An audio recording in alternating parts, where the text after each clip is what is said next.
हाँ, हम लोगों ने डोमेन ऑफ फंक्शन पढ़ा था, उसके बाद रेंज ऑफ फंक्शन पढ़ रहे थे, उसके अंदर कुछ प्रैक्टिस हम लोगों ने की थी। अभी कुछ और क्वेश्चन हैं, कुछ डिफरेंट टाइप के, जिनको और हम लोग देख लेते हैं कि रेंज हम लोग किस तरह से फाइंड करेंगे। ये कुछ क्वेश्चन है जिनकी रेंज हमको फाइंड करनी है।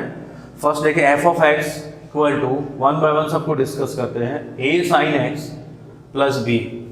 अब इसकी रेंज के लिए जब इस तरह की क्वेश्चन हमारे सामने आते हैं और हमें रेंज फाइंड करनी होती है साइन कॉस की, तो हमें पता है साइन एक्स की रेंज, we know that sine of x less than 1 और greater than equal to -1, then a sine of x कितना हो जाएगा, a minus of a, and plus b a sine x plus b less than equal to A plus b and greater than equal to minus a plus b. तो इसकी range हुई इस function की range हुई b minus A to A plus B, ये इस function की range हुई। इस तरह के क्वेश्चन को हम लोग इस तरह से सॉल्व करेंगे। अभी देखिए एक और क्वेश्चन सामने,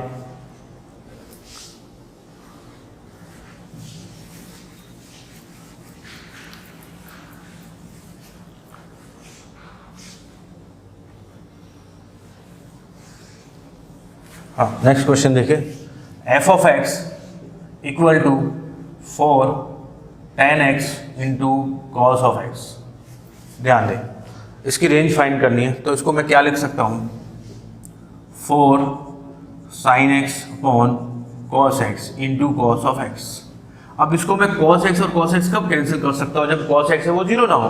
अगर जीरो हो जाएगा तो 0 बाय 0 है, वो फॉर्म ही हम डिफाइन नहीं कर पाएंगे। तो इस तरह के केस में हम लोग cos x and cos x को कैंसिल करेंगे कब, जब 4 sin x, जब cos of x is not equal to 0। जब cos of x 0 है तो आप कैंसिल नहीं कर पाओगे, ठीक है। तो वो cos x 0 है, आपके डोमेन में अलाउ नहीं करेगा, डोमेन में अलाउ नहीं करेगा, तो जिस पॉइंट पे cos of x 0 होता है उसमें फंक्शन की वैल्यू होगी, वो रेंज में भी नहीं आएगी। अब देखिए 4 sin x की वैल्यू हमें पता है, sin x की वैल्यू -1 to 1 होती है, तो 4 sin x की वैल्यू -4 to 4 हो जाएगी। बट यहाँ पे एक चीज ध्यान दें, जहाँ पे sin x 1 होता है, sin x 1 का होता है π/2, -1 का होता है 3π/2, मतलब π/2 के ऑड मल्टीपल पे sin x है वो -1 और 1 होता है, और उन्हीं π/2 के ऑड मल्टीपल पे cos x है वो 0 होता है। तो cos x जहाँ 0 होंगे वो तो पॉइंट आएंगे ही नहीं इसके अंदर, मतलब sin x है वो कभी भी -1 और 1 नहीं बन पाएगा। तो -4 और 4 वाली वैल्यू इसके अंदर नहीं आएगी, तो रेंज ऑफ f है वो आ जाएगा -4, 4 टू ओपन इंटरवल। ओपन क्यों, क्लोज क्यों नहीं, क्योंकि -4 और 4 इंक्लूड नहीं है। -4 और 4 इंक्लूड क्यों नहीं है, क्योंकि जब sin x की वैल्यू -1 और 1 होती है उस टाइम cos x की वैल्यू 0 होती है, और जहाँ पे cos x की वैल्यू 0 होगी तो आप इनको कैंसिल नहीं कर पाओगे, 0 बाय 0 फॉर्म बन जाएगी, ठीक है। नेक्स्ट देखें, ये इसकी रेंज फाइंड कर लें।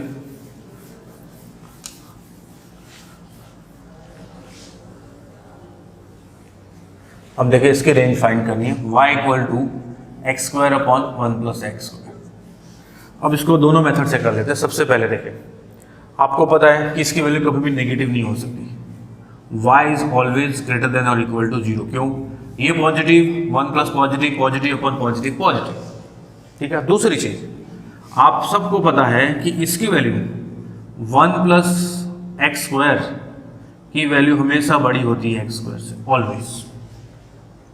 या फिर यूं कहूँ कि x² की जो वैल्यू है वो हमेशा छोटी होती है 1 प्लस x² से, हमेशा छोटी होती है। और क्या ये पॉजिटिव क्वांटिटी है, तो इस पॉजिटिव क्वांटिटी को यहाँ डिवाइड करूंगा तो ये चेंज नहीं होने वाला, तो x² upon 1 plus x² always less than 1। तो ये क्या है, y के इक्वल है, तो y इज लेस देन 1। एक तो आपने क्या बोला कि y है वो हमेशा पॉजिटिव होगा, और एक बोला कि 1 से छोटा होगा। तो रेंज ऑफ f, इस फंक्शन की रेंज जो है वो आपको मिलेगी 0 to 1, 1 इंक्लूड नहीं है और 0 नहीं, क्योंकि 1 आएगा कैसे, 1 आ ही नहीं सकता इसके अंदर, ठीक है। जैसे आप मैं बोलता हूँ 1 पुट करो, चलो मैं बोलता हूँ कि इसकी वैल्यू 1 है, x² अपॉन 1 प्लस x², इसकी वैल्यू 1 है, तो ये बन जाएगा x² इक्वल टू, ये इधर मल्टीप्लाई हो जाएगा 1 प्लस x², ये कैंसिल हो गया, 0 इक्वल टू 1 कभी होता है, कभी नहीं होता, तो इसकी वैल्यू 1 तो आएगी नहीं। तो एक तरीका तो ये, इसकी रेंज हमने फाइंड कर ली। दूसरा, क्या आप बता सकते हो कि इसका डोमेन क्या होगा? Domain x belongs to r, कुछ भी पुट कर सकते हो क्योंकि ये कभी भी जीरो नहीं होने वाला किसी भी वैल्यू पे। x belongs to r। अब देखें, इसको मैं इधर ले जाता हूँ तो x square Y plus Y equal to X square. अब ये हुआ x square Y plus minus X square equal to minus of Y, या फिर इसको लिख सकता हूँ X square minus X square Y equal to Y.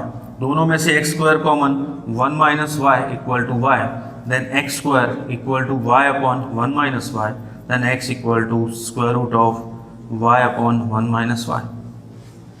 X की वैल्यू मिली square root of y upon 1 minus y. अब हमें पता है, मैंने यहाँ पे प्लस माइनस क्यों नहीं लगाया, आप चाहो तो लगा सकते हो, ये प्लस माइनस लगाए।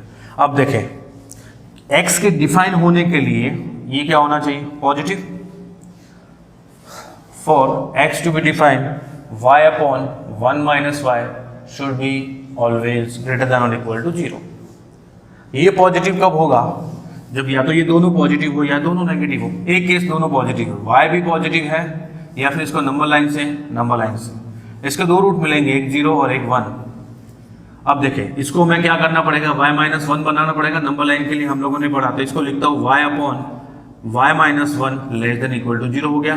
अब नंबर लाइन पे ये 0 ये 1, यहाँ से गए हम लोग पॉजिटिव नेगेटिव पॉजिटिव, हमें नेगेटिव चाहिए और इक्वल टू भी हो सकता है, 0 इक्वल टू 0 भी हो सकता है। ये तो पोल हो गया, इसमें तो ओपन सर्कल आएगा, ये कभी इंक्लूड नहीं हो सकता जहाँ पर डिनोमिनेटर नॉट डिफाइन होता है, मतलब डिनोमिनेटर 0 होता है उस टाइम। तो ये क्या हो गया? नेगेटिव कहाँ है? 0 से 1, तो y बिलोंग्स टू 0 to 1। आप इस मेथड से भी फाइंड कर सकते हो। नेक्स्ट देखिए, अच्छा आपको ये समझ में आ गया है, तो इसी तरह का एक क्वेश्चन जेईई मेन के अंदर भी पूछा गया 2019 के अंदर, तो वो भी एक साथ ही डिस्कस कर लेते हैं।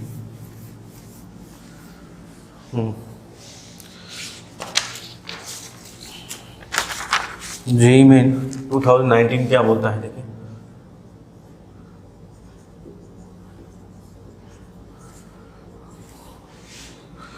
let the function f of x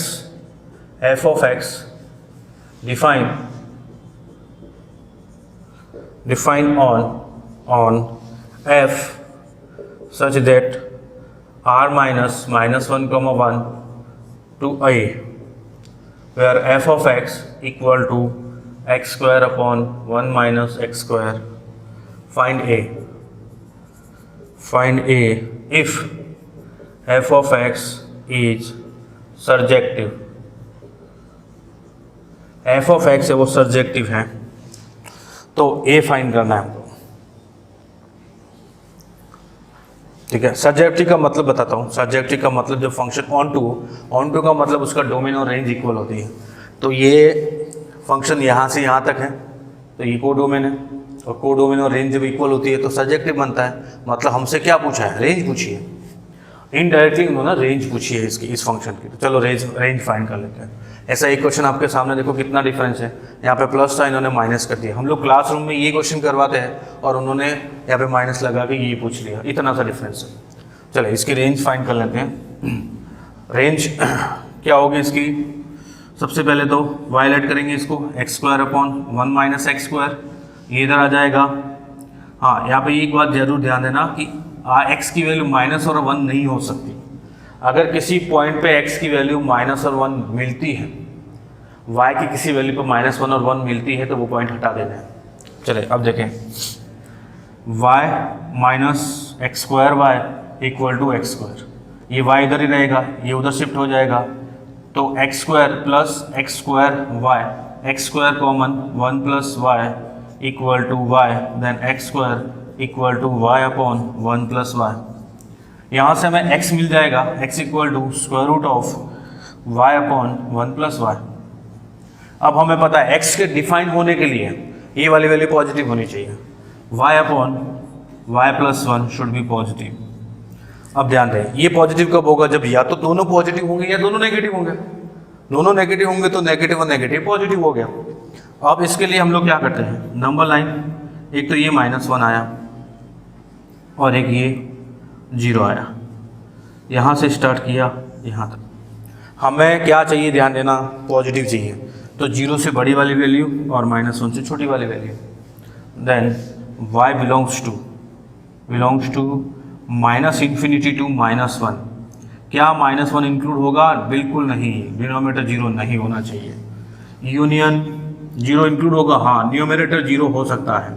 0 to infinity, -1 से 0 के बीच में वैल्यू नहीं आ सकती। या फिर आप ऐसा कर सकते हो, y belongs to r -1 to 0। 0 include हो सकता है, इसमें 0 इंक्लूड नहीं हुआ क्योंकि माइनस करना है। -1 इंक्लूड क्यों किया? r में से -1 भी हटाना है। ये है इसकी रेंज। अब देखिए, क्या इसमें से ऐसा कोई पॉइंट है इस रेंज के अंदर जहाँ पे y की वैल्यू पुट करने पे x की वैल्यू -1 और 1 मिलती है? नहीं। देखिए, आपने इसको पुट किया y/1 + y = 1, तो y = 1 + y कैंसिल हो गया। 0 = 1 कभी नहीं हो सकता, मतलब इससे आपको x की वैल्यू कभी भी 1 या -1 नहीं मिल सकती। देखिए, बहुत सिंपल सा क्वेश्चन था, सिर्फ आपको ये पता करना है इसमें फाइंड क्या करना है, रेंज फाइंड करनी। हम लोगों ने रेंज फाइंड कर ली।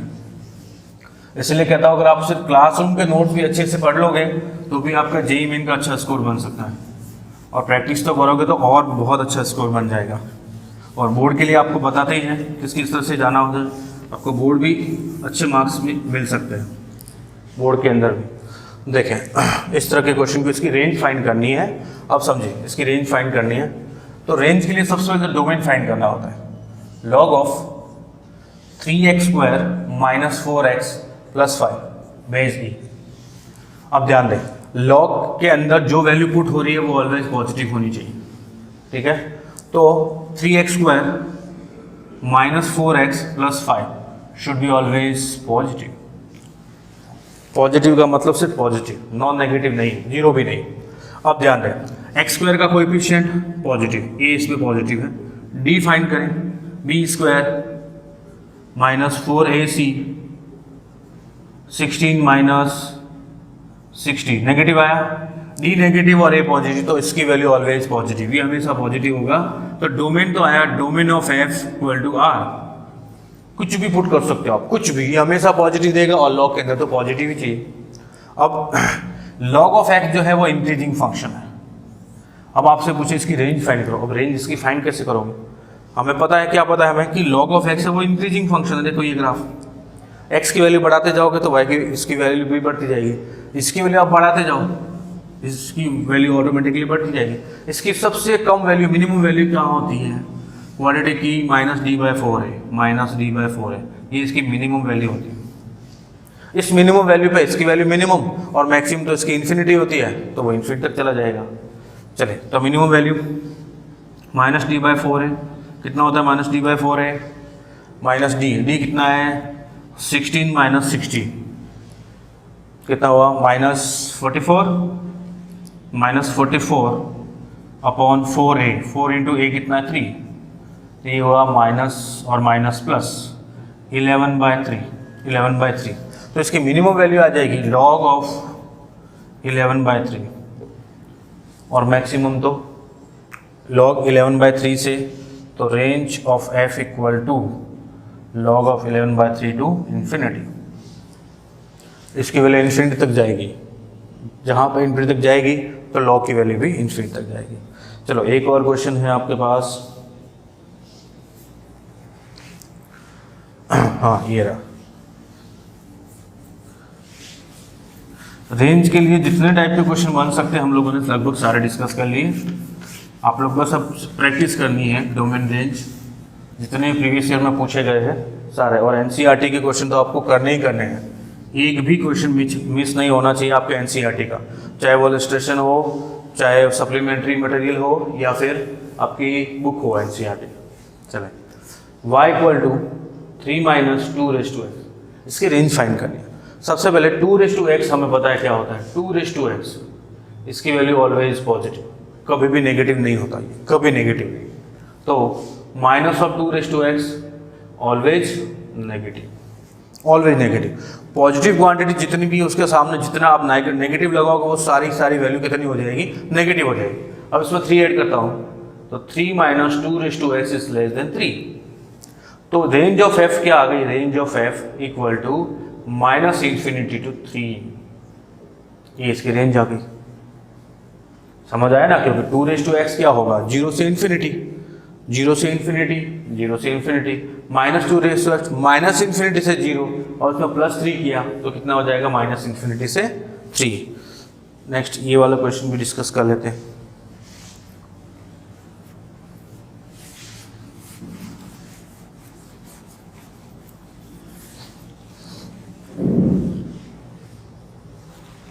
अब देखिए ये वाला क्वेश्चन क्या है, x² - x/(x² + 2x)। इसको मैं क्या लिख सकता हूँ, x common x - 1 upon x common x + 2। अब ध्यान दें, डोमेन, इस फंक्शन का डोमेन ऑफ f लिखता हूँ r माइनस, क्या नहीं पुट कर सकते, 0 और -2। क्या ये कहानी समझ आई? हाँ, डिनोमिनेटर को 0 बनाने वाला एक तो ये है, x की वैल्यू 0 और एक -2, उन दोनों को हटा दो, बाकी आप कुछ भी पुट कर सकते हो, कुछ भी पुट कर सकते हो। अब मुझे रेंज चाहिए तो रेंज के लिए मैं लिखूंगा y इक्वल टू, इसको कैंसिल कर दूंगा, x - 1 upon x + 2, cross multiply किया xy + 2y equal to x - 1। अब मुझे x चाहिए, इसको यहाँ लिया xy -x equal to -1 - 2y, तो यहाँ से x कॉमन निकाला, y - 1 equal to -1 - 2y, then x equal to 2y + 1 upon 1 - y। ये x मिल गया। अब ध्यान दें, x के डिफाइन होने के लिए y की वैल्यू कभी भी 1 नहीं हो सकती, तो y की जो वैल्यू है वो 1 नहीं हो सकती, y नेवर इक्वल टू 1 कभी नहीं हो सकता। तो रेंज इसकी क्या आ गई, रेंज ऑफ f क्या आ गई, r - 1 नहीं हो सकता, बस बाकी सब हो सकता है। अब देखें, क्या कोई ऐसी वैल्यू है जहाँ पे x की वैल्यू 0 और -2 बन रहे, y की कोई ऐसी वैल्यू? अगर ऐसी वैल्यू है तो उसको भी रेंज में से हटा देंगे। क्यों हटा देंगे? क्योंकि मैंने पहले ही बोल दिया कि ये तो डोमेन में ही नहीं है।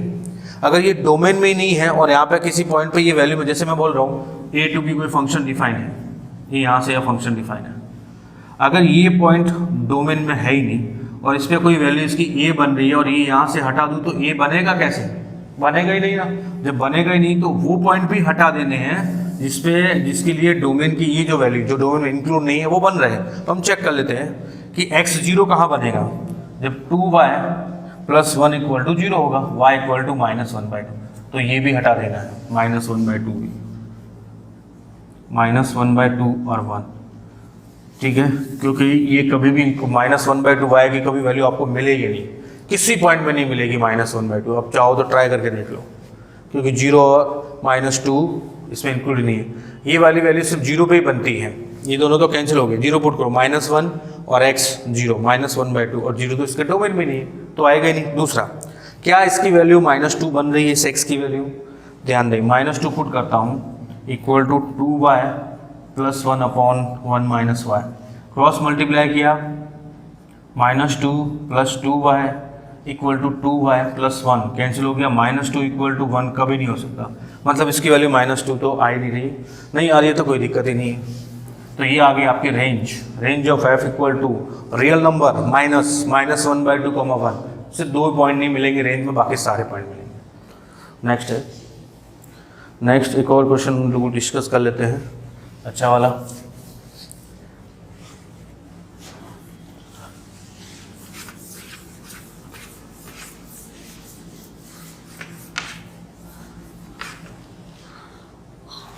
देखिए ये क्वेश्चन, सबसे पहले तो ये स्क्वायर रूट वाली टर्म है तो always positive, π² - x² always positive होगी। एक और चीज, क्या आपको ये पता है कि ये वाली वैल्यू ऑलवेज पॉजिटिव है? पॉजिटिव के आगे मैंने माइनस लगाया तो क्या हमेशा नेगेटिव होगी, और π² तो ऑलवेज पॉजिटिव में से कुछ वैल्यू है वो नेगेटिव हो रही है तो वो कम हो जाएगा। मतलब ओवरऑल हमने बात करूँ कि π² माइनस x² है वो छोटा होगा किससे, π² से, इक्वल भी हो सकता है, और दूसरी चीज़ ये बड़ा होगा किससे, 0 से। क्यों, स्क्वायर रूट वाली टर्म कभी भी नेगेटिव नहीं हो सकती और इसकी वैल्यू इससे छोटी है। अब सुनिए, इसको क्या लिख सकता हूँ मैं, pi square by 16 minus X square, square root लगाया और स्क्वायर रूट लगाया, क्या बनेगा, ये बन गया square root of pi square by 16 minus X square less than equal to pi by 4 और ग्रेटर देन इक्वल टू 0। अब साइन लगाता हूँ, तो sine square root of pi square by 16 minus X square less than equal to sine of pi by 4 less than equal to sine of 0। अब आगे मैं 3 से multiply कर देता हूँ, तो 3 sine square root of pi square by 16 minus X square less than equal to 3 sine pi by 4 less than equal to 3 sine 0। अब ये हो गया, ये तो हो गया आपका y less than equal to sine pi by 4 1 by root 2, तो 3 बाय रूट 2 और ये greater than 0 to 3 by root 2, ये इसकी रेंज आ गई। चलिए नेक्स्ट, रेंज वाला टॉपिक अपना ख़त्म होता है। हम लोग नेक्स्ट डिस्कस कर रहे हैं इक्वल फंक्शन। दो फंक्शन इक्वल कब होते हैं, इक्वल फंक्शन, दो फंक्शन इक्वल तब होते हैं जब उन दोनों फंक्शन के डोमेन इक्वल हो, रेंज इक्वल हो, को डोमेन इक्वल हो और हर पॉइंट पे वैल्यू दोनों की इक्वल हो।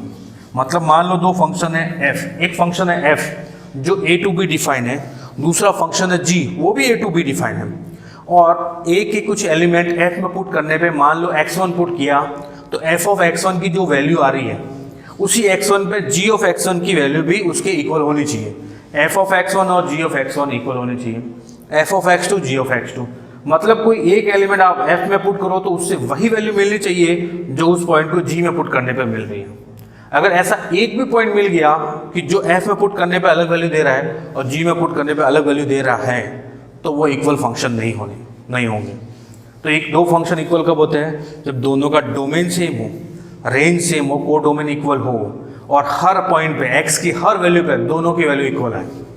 एक भी पॉइंट ऐसा मिल गया उनके डोमेन जहां पे दोनों की वैल्यू इक्वल नहीं है तो फंक्शन इक्वल नहीं होंगे। दूसरा, दोनों फंक्शन इक्वल है तो उनका ग्राफ है वो बिल्कुल सेम होंगे, सेम ग्राफ होंगे दो इक्वल फंक्शन के। अब कौन कौन से फंक्शन इक्वल होते हैं, कौन से नहीं होते हैं, उसके बारे में समझते हैं। तो नेक्स्ट अपना टॉपिक है equal function.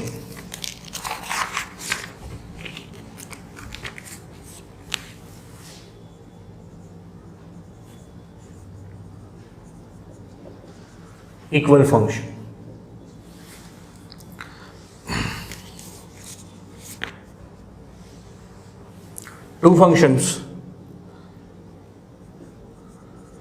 two functions are said to be equal if first the domain of f equal to the domain of g, the domain of g. Next point, the range of f equal to the range of g. And third one, f of x equal to g of x. For every x belongs to their codomain, their common domain, function are equal. और next है functions are equal if their graphs are same. देखिए, दो function equal कब होते हैं, number one, जब दोनों का डोमेन इक्वल हो, दोनों की रेंज इक्वल हो और f ऑफ x और g ऑफ x की वैल्यू है वो x की हर वैल्यू के लिए जो इनका कॉमन डोमेन है वो इक्वल हो। कॉमन डोमेन का मतलब क्या, कि वो वैल्यूज़ जो इसके लिए भी अलाउ करती है और इसके लिए भी अलाउ करती है। कुछ वैल्यूज़ ऐसी हो सकती है जो इसको अलाउ नहीं करे, कुछ वैल्यूज़ ऐसी हो सकती है जो इसको अलाउ ना करे, उनको हटा दें। कॉमन डोमेन जो इसका इन दोनों का कॉमन डोमेन है, उसके अंदर अगर ये दोनों की वैल्यू हर पॉइंट पे इक्वल आ रही है तो ये दोनों फंक्शन कैसे हैं? इक्वल फंक्शन है। और functions are equal if their graphs are same, दोनों के ग्राफ सेम है तो वो फंक्शन इक्वल होते हैं। अब देखिए कुछ एग्जांपल देखते हैं जिससे आपको समझ में आएगा कि कौन कौन से फंक्शन है वो इक्वल होते हैं, कौन कौन से नहीं। जैसे एक एग्जांपल के लिए देखें, x square minus 25 upon X minus 5 F of x, एक ये फंक्शन है, और दूसरा जी ऑफ एक्स, एक फंक्शन है एक्स प्लस 5। अब आपसे पूछता हूँ क्या ये दोनों इक्वल है? आप बोलोगे बिल्कुल सर, इसमें क्या दिक्कत है? ये एफ ऑफ एक्स का मतलब एक्स माइनस 5 और ये X plus 5 upon X minus 5, ये कैंसिल हो गया, F of x equal to X plus 5 आ गया, और ये भी एक्स प्लस 5 है। हाँ बिल्कुल कोई दिक्कत नहीं, लेकिन ध्यान दें जैसे आप एक्स माइनस 5 कैंसिल करते हो तो आप ये पहले बता रहे हो कि एक्स की वैल्यू 5 नहीं हो सकती। जब भी आप दो सेम टर्म को कैंसिल कर रहे हो ऊपर नीचे, तो तभी कैंसिल कर सकते हो जब वो जीरो नहीं हो, जीरो के अलावा आप कैंसिल कर सकते हो। अगर ये दोनों किसी पॉइंट पे जीरो जीरो बन रही है तो आप कैंसिल नहीं कर सकते हो। अगर आपने कैंसिल किया है तो आपने बता दिया कि x इक्वल टू 5 नहीं हो सकता।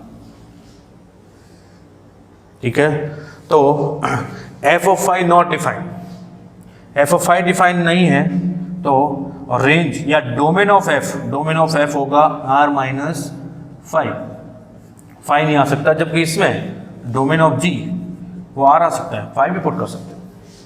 तो g of 5 equal to 10, but f of 5 not defined ही नहीं होगा, उसके डोमेन में नहीं। तो क्या ये दोनों फंक्शन इक्वल हो? नहीं, not equal. Then f of x is not equal to g of x in x belongs to r। इस r वाले डोमेन में दोनों इक्वल नहीं है, क्योंकि इसके अंदर तो x के लिए 5 अलाउ है लेकिन इसके अंदर अलाउ नहीं है। लेकिन अगर हम डोमेन ये करें, इस डोमेन की बात करें, किसकी? x belongs to r minus 5, अगर मैं बोलता हूँ कि इस डोमेन की बात करता हूँ तो हाँ, तो बिल्कुल सही है, f ऑफ x और g ऑफ x दोनों इक्वल होंगे। f ऑफ x और g ऑफ x दोनों इक्वल होंगे कब? जब x belongs to r minus 5 हो। r माइनस 5 हटा दोगे तो ये 5 इंक्लूड नहीं होगा, आप पुट नहीं कर पाओगे। इसका डोमेन आ गया r माइनस 5, इसका भी r माइनस 5, इसमें भी 5 पुट नहीं कर सकते, इसमें पुट नहीं कर सकते, इसके अलावा कुछ भी पुट कर सकते हो। तो ये बताना चाह रहा हूँ कि दोनों का डोमेन इक्वल होना चाहिए। अगर डोमेन इक्वल है, रेंज भी इक्वल है और हर पॉइंट पे दोनों की वैल्यू इक्वल होनी चाहिए, तो ये फंक्शन है वो इक्वल होते हैं, अदरवाइज इक्वल नहीं होते। नेक्स्ट कुछ अच्छे एग्जाम्पल देखते हैं।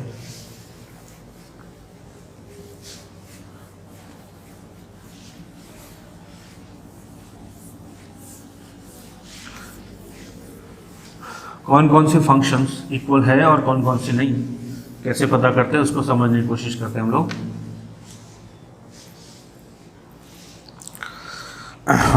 देखिए एक एग्जांपल गिवन है आपको। एग्जांपल क्या है? Let a equal to -1 0 1 2 and b equal to -4 -2 0 2 and f comma g a to b, f comma g a to b है। b a function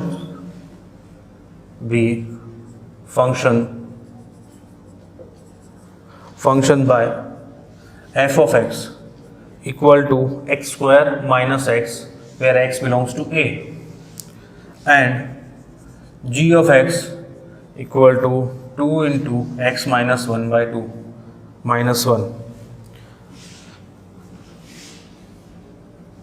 where x belongs to a, इसमें भी x belongs to a।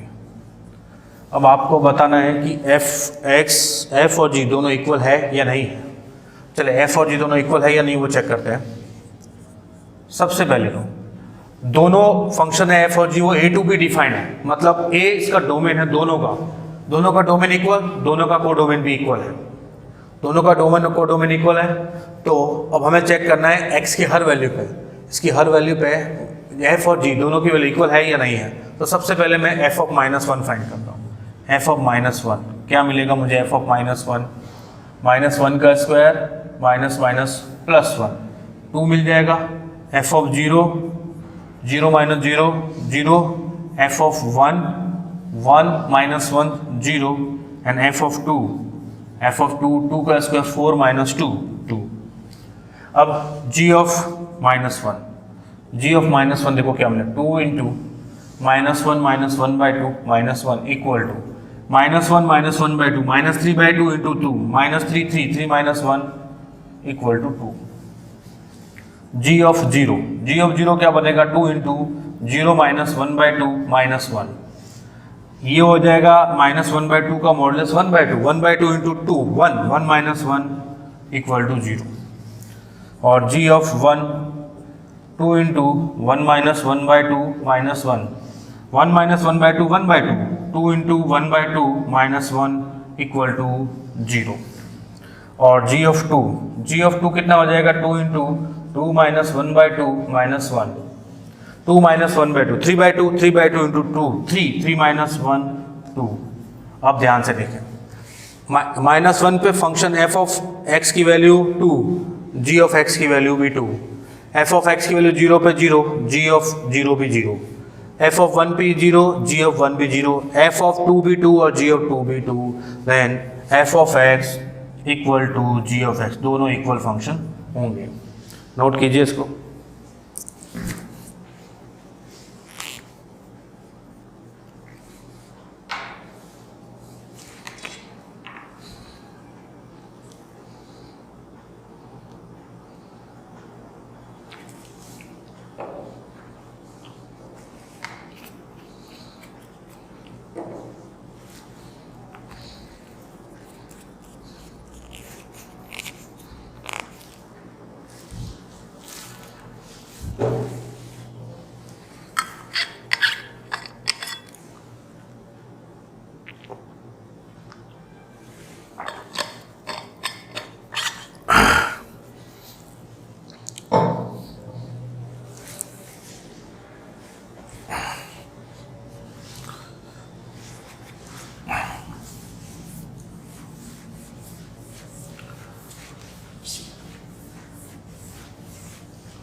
Next देखें,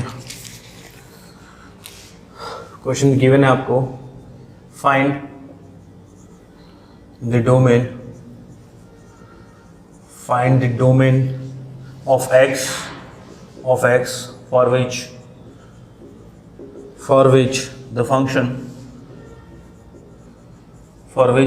function f of x equal to log of x square and g of x equal to 2 log of x are identical। मतलब ये कहना चाह रहा है कि डोमेन ऑफ एक्स फाइंड करना है, इन दोनों फंक्शन का डोमेन फाइंड करना है, जबकि ये दोनों फंक्शन इक्वल है। अगर ये दोनों फंक्शन इक्वल है तो आपको इसका डोमेन फाइंड करना है। सबसे पहले देखें F of x, log of x square, दूसरा है 2 लॉग ऑफ एक्स। अब वैसे देखा जाए तो ये दोनों इक्वल ही है, 2 है पावर मल्टीप्लाई हो जाए, लेकिन अगर ध्यान से देखें तो इसका जो डोमेन है, डोमेन ऑफ एफ क्या आर है, -0, कुछ भी पुट कर सकते हो ना, यहाँ पे एक्स स्क्वायर है, कुछ भी पुट कर सकते हो, तो ये क्या बन जाएगा आपका r -0, -1 पुट करोगे तो भी 1 हो जाएगा, -3 पे भी 9 हो जाएगा, -2 पे भी। लेकिन क्या इसके अंदर आप -2 पुट कर सकते हो? नहीं, इसका जो है डोमेन ऑफ g वो क्या है, r प्लस, या फिर यूँ कहूँ 0 to ∞ है, और इसका -∞ to ∞, उसमें से 0 से हटा दो। तो अगर दोनों ही आइडेंटिकल बनाने हैं तो दोनों का डोमेन इक्वल होना चाहिए, और कॉमन डोमेन क्या होगा, for f of x equal to g of x, domain of F equal to g of x, this implies that domain of f is 0 to infinity, which is equal to g of x, domain of g। तो x की value क्या आ गई,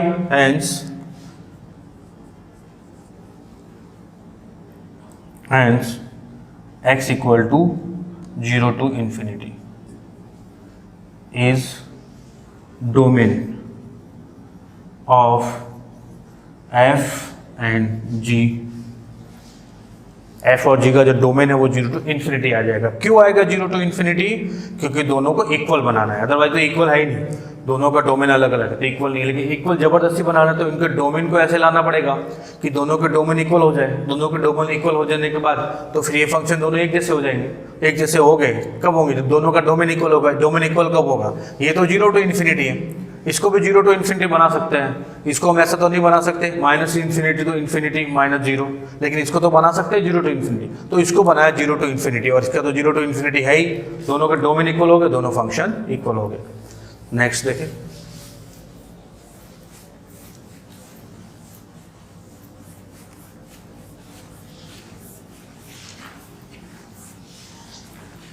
अब देखें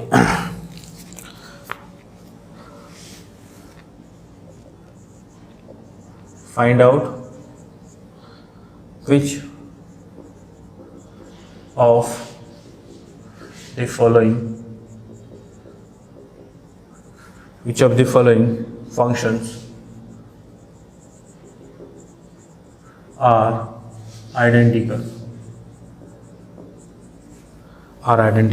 first है f of x equal to cosec of x and g of x equal to 1 upon sin of x। ये दोनों इक्वल है या नहीं है उसको समझते हैं। तो अगर मैं आपसे बोलता हूं कि इसका डोमेन बताओ, तो इसका डोमेन आप क्या बताओगे? कोसेक ऑफ एक्स का डोमेन, कोसेक ऑफ एक्स का जो डोमेन होता है वो होता है r माइनस एन पाई। आप एन पाई पुट नहीं कर सकते, तो डोमेन ऑफ एफ हुआ r माइनस एन पाई। रियल नंबर में से वो पॉइंट हटा देने जहाँ पे कोसेक एक्स है वो नॉट डिफाइंड होता है। और इसका डोमेन ऑफ जी और 1 अपॉन साइन है, तो साइन जहाँ जहाँ 0 होता है वो पॉइंट हटाने पड़ेंगे और साइन 0 होता है एन पाई पे, तो r माइनस एन पाई। दोनों का डोमेन इक्वल है तो कॉरेस्पॉन्डिंग एक वैल्यू भी इक्वल आएगी। तो क्या मैं बोल सकता हूँ कि f of x equal to g of x इस केस में। दूसरा देखें, दूसरा क्वेश्चन है, क्वेश्चन लिखा हुआ है f of x equal to 10x and g of x है वो 1 अपॉन कॉट ऑफ x। अगर वैसे ध्यान से देखोगे आप तो आपको लगेगा कि दोनों एक ही तो चीज़ है।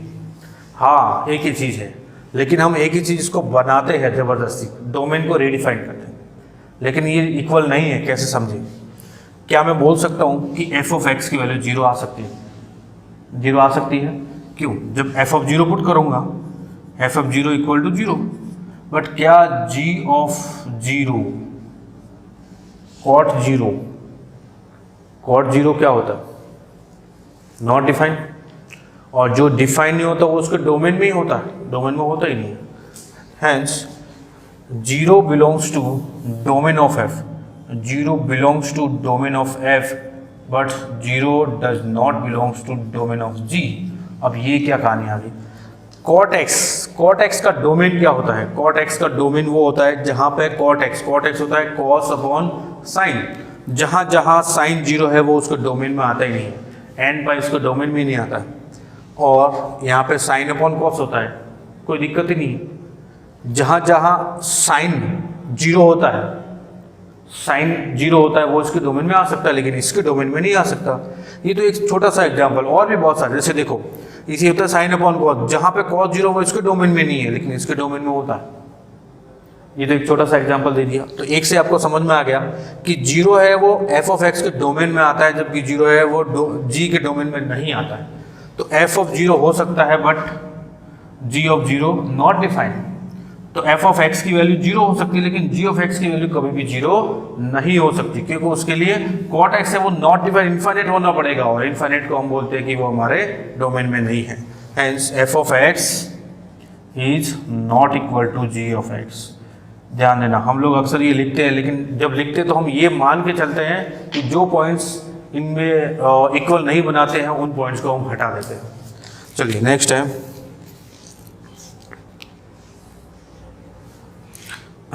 Third, f of x equal to ln e raise to x and g of x equal to e raise to log of x. ये भी log ही है, ये मान के चलो, log of e raise to x और बेस e, ये भी बेस e।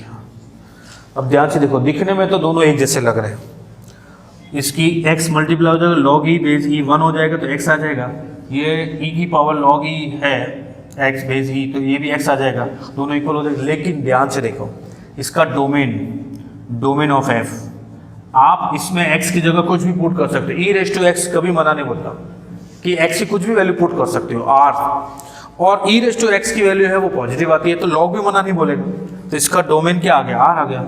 लेकिन ये क्या बोलता है, log x के मेरे अंदर सिर्फ मुझे पॉजिटिव वैल्यू चाहिए, तो यहाँ पे डोमेन ऑफ g वो आ जाएगा 0 टू इन्फिनिटी, और ये क्या है r, दोनों का डोमेन इक्वल नहीं है, hence domain of f is not equal to domain of g, that's why f of x is not equal to g of x, दोनों इक्वल फंक्शन नहीं है।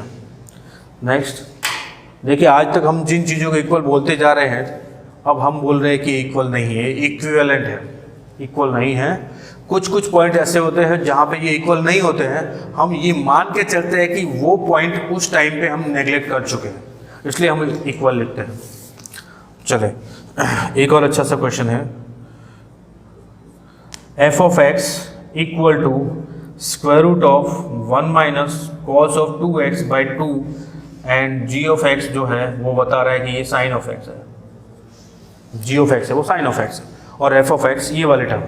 अब देखिए, एफ ऑफ एक्स और जी ऑफ एक्स ये दोनों identical है या नहीं है वो चेक करते हैं। तो सबसे पहले तो मैं क्या लिखता हूँ, इसको एफ ऑफ एक्स को ध्यान दें, इसको मैं लिखता हूँ square root of 1 minus cos 2x होता है 2 साइन स्क्वायर x ऑन 2, और जी ऑफ एक्स तो साइन एक्स ही है, इसकी वैल्यू 2 से 2 कैंसिल, ये हो जाएगा साइन ऑफ x का मॉड्यूलस, और ये आ गया जी ऑफ एक्स है वो सिंपल साइन एक्स है।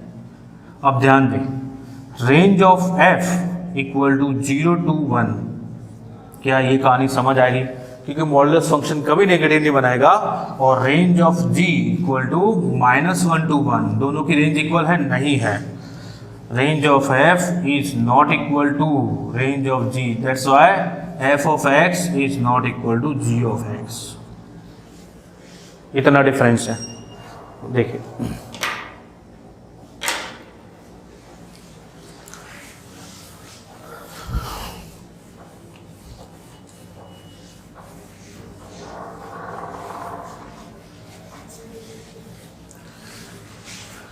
नेक्स्ट टॉपिक है अपना types of function.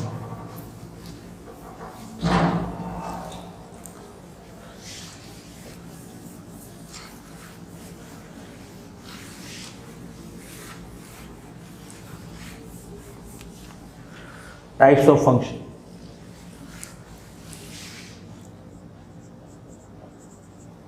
Types of function, function कितने टाइप्स के होते हैं। देखिए, मैंने आपको बताया था जब रिलेशन पढ़ रहे थे हम लोग, तो रिलेशन में 1 to 1, many to 1, many to many, 1 to many, ये इतने तरह के रिलेशन होते हैं, जिसके अंदर दो तो मैंने पहले ही निकाल दिए थे, कौन कौन से, 1 to मैनी और मैनी टू मैनी, वो कभी फंक्शन हो नहीं सकते।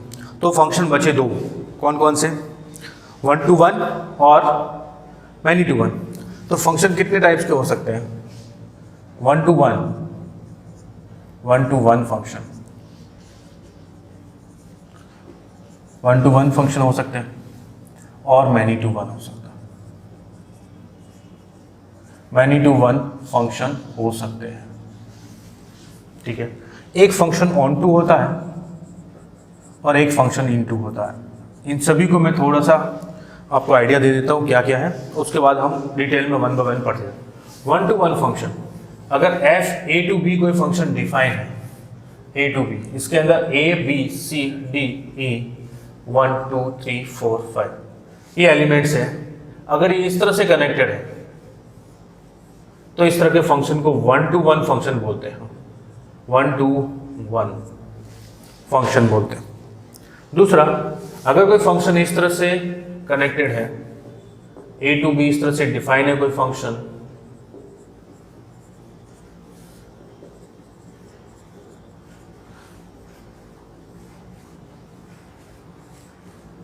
इस तरह से, तो इसको मैनी टू वन बोलते हैं, मैनी टू वन। देखो इसके हर एलिमेंट की कोई ना कोई इमेज तो होगी क्योंकि फंक्शन है।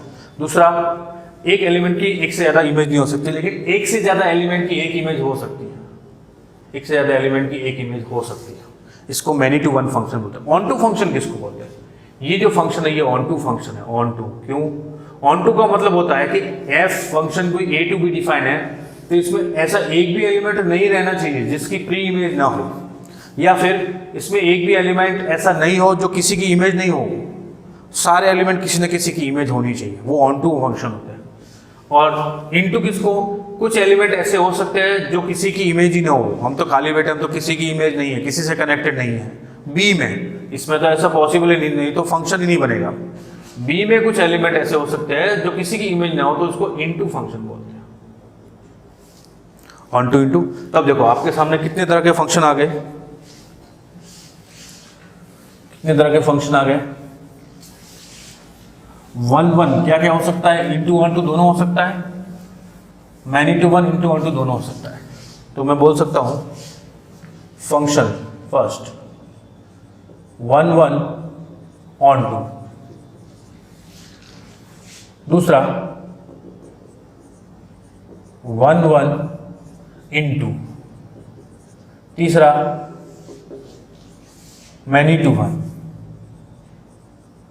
Many to one onto, और fourth many to one into.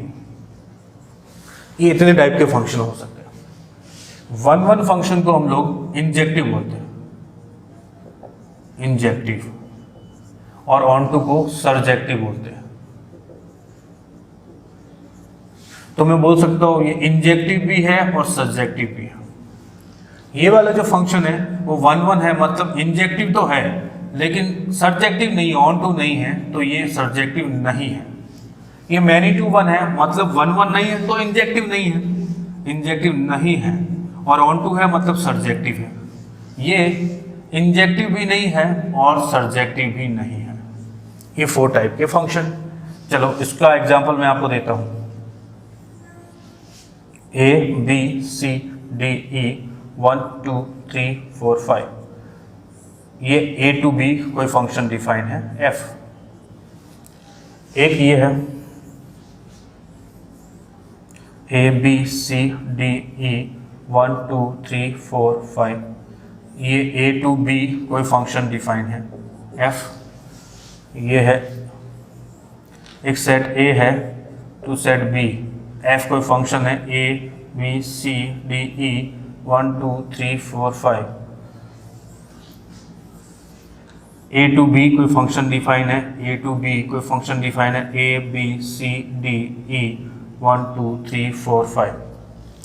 अब देखें 1 1 ऑन टू, 1 1 ऑन टू का मतलब एक एलिमेंट का एक ही साथ रिलेशन, और B में कोई एलिमेंट खाली ना हो, ये 1 1 ऑन टू।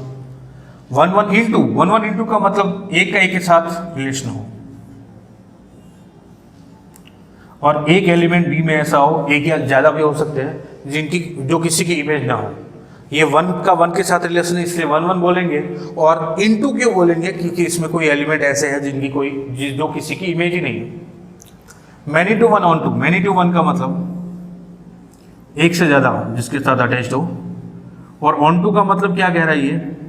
ऑन टू का मतलब ये कह रहा है कि इसमें ऐसा कोई भी एलिमेंट नहीं है जो किसी की इमेज नहीं हो, हर एलिमेंट किसी न किसी की इमेज है, तो इसको many to one onto बोलेंगे।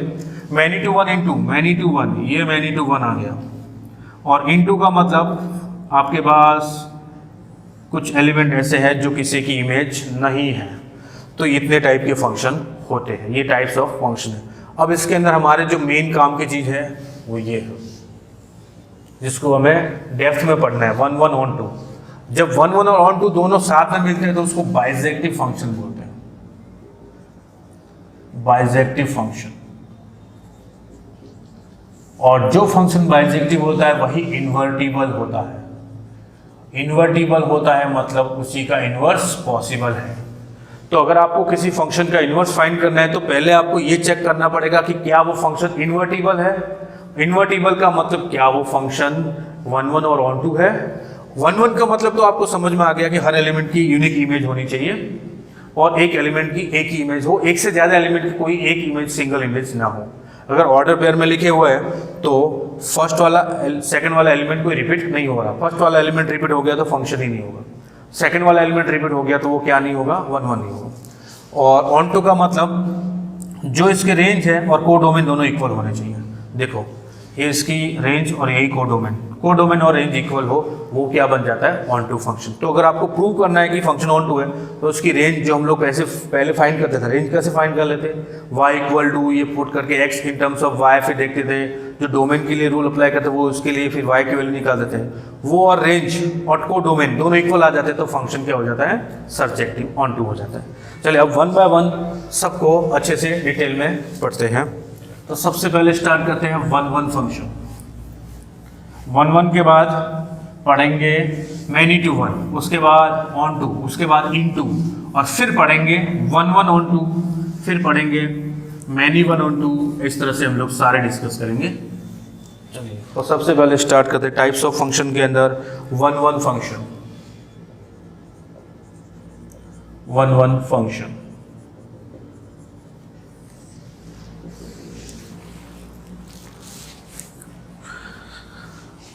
देखिए इसकी डेफिनेशन लिख लेते हैं। A function f a to b is called a 1 1 function, a 1 1 function,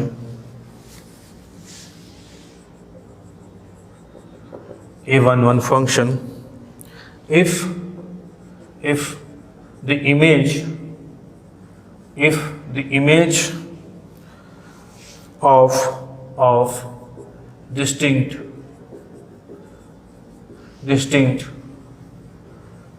elements of A are distinct element of B,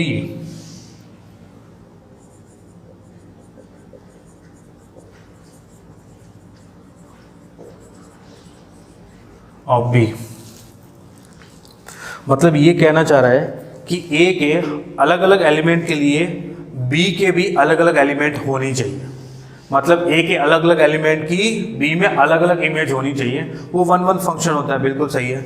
इसको हम इस तरह से भी लिख सकते हैं। इन अदर वर्ड्स हम क्या लिख सकते हैं, if for a1, a2 belongs to A where a1 is not equal to a2 है, देन अगर दोनों एलिमेंट इक्वल नहीं है तो उनकी image then f of a1 वो भी not equal to f of a2 होनी चाहिए, इमेज भी इक्वल नहीं होनी चाहिए। we say a function f a to b a 1 1 function if for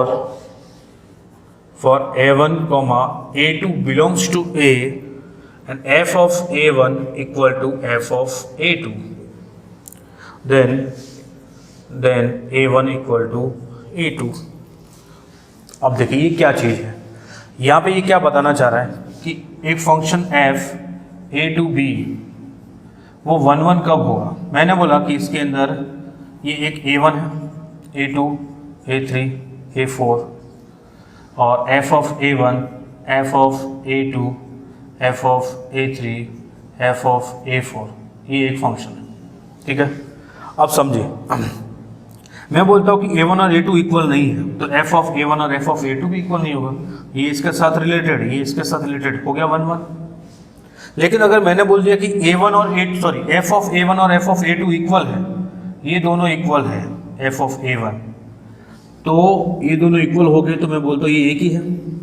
अब A1 की इमेज भी यही और A2 की इमेज भी यही, और अगर ये A1 और A2 ये भी इक्वल हो जाए, ये भी एक हो जाए, तो ये 1 1 हो जाएगा। मतलब अगर आप पहले ये बोल देते हो कि एफ ऑफ A1 और एफ ऑफ A2 इक्वल है, तो आपको ये प्रूव करना पड़ेगा कि A1 और A2 वो भी इक्वल है, तो 1 1 हो जाएंगे। एफ ऑफ A1 और एफ ऑफ A2 इक्वल हो गए, तो A1 और A2 ये भी प्रूव करना पड़ेगा इक्वल, तो 1 1 हो गया, ये 1 का 1 के साथ। लेकिन अगर आपने एफ ऑफ A1 और एफ ऑफ A2 दोनों को इक्वल लेट कर लिया, लेकिन A1 और A2 को इक्वल प्रूव नहीं कर पाए, तो वो 1 1 नहीं होगा, मैनी टू 1 हो जाएगा, सिंपल। या फिर आपने बोला कि A1 और A2 तो इक्वल है ही नहीं, तो आपको ये प्रूव करना पड़ेगा कि एफ ऑफ A1 और एफ ऑफ A2 भी इक्वल नहीं है। अगर ये दोनों तो इक्वल नहीं है और ये दोनों इक्वल हो गए, तो भी 1 1 नहीं होगा। तो आपको दो तरीके 1 1 प्रूव करने के, पहले या तो आप ये करो कि एफ ऑफ A1 और एफ ऑफ A2 को लेट कर लो कि इक्वल है, फिर आप ये बता दो कि A1 और A2 भी इक्वल है, मतलब 1 1 प्रूव हो गया। ये दोनों इक्वल थे, एक हो गए, और आपने बता दिया कि ये भी इक्वल है, एक हो गए, तो 1 2 1 हो गया। दूसरा तरीका, आप ये बता दो कि ये दोनों इक्वल नहीं है, अलग अलग है, तो ये भी बता दो कि ये दोनों भी अलग अलग है, हो गया 1 1 प्रूव। दोनों तरीके, आप दोनों में से कोई भी एक तरीका यूज कर सकते हो। ये था 1 1 फंक्शन की डेफिनेशन। नेक्स्ट क्लास में इसके कुछ क्वेश्चन करेंगे।